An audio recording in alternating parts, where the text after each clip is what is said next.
පොලිසියේ වැඩිම වැඩ තහනමට ලක්වුණු යුගය වෙනවා නම් මේ යුගය.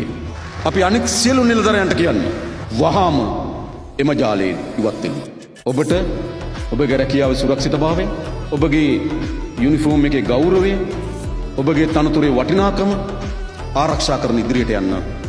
එසේ නැත්නම් වහාම මෙම කාර්යයන් ඉවත් නොවුණොත් අපි ඉවත් කරනවා.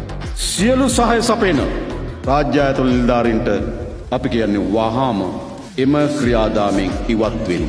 හරි. කවුරු හරි හිතනවා සංගවිලා කියලා නේ, සංගවිලා නේ. අපි ඇස් ඉදිරිපිට පේනවා මේ සත්‍ය. ඒ නිසා අපි හැමදෙනාටම කියන්නේ වහාම ඉවත් වෙන්න. ඊළඟට තිබෙන්නේ මේ මද්ද්‍රව්‍යවලට ලොල්ලුණු අයට. දෙමව්පිය දන්නවා, අසල්වැසියන් දන්නවා. අපි කියන වහාම ඔබ මද්ද්‍රව්‍ය පරිහරණයෙන් ඉවත් වෙන්න. අපි ඔබ බලාගන්න ලෑස්ති. අපි බලාගන්න ලෑස්ති. ඒ අපේ දරුවන් තනියම ගත්තොත් ඒ දරුවෙක් කිසිසේත්ම මේට වගකිය යුතු නැහැ. අපේ රට, අපේ දරුවන්, අපේ සමාජය මේ ඉතා කුඩා කල්ලියකට ගොදුරු බවට පත් වෙන්න ඉඩ දෙනවා නම් අපි කවුද? අපි කවුද? සාමාන්‍යයෙන් ගම්වල කියන උන්ට ගියපු රට කියලා.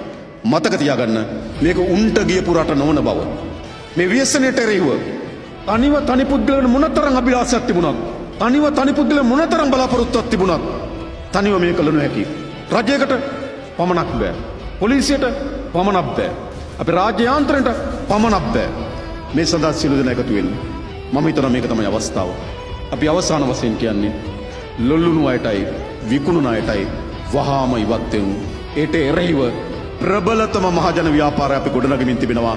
මේ මහජන ව්‍යාපාරය අනිවාර්යෙන් මේ මායාකාරී කුණාටුව විනාශ කරනවා.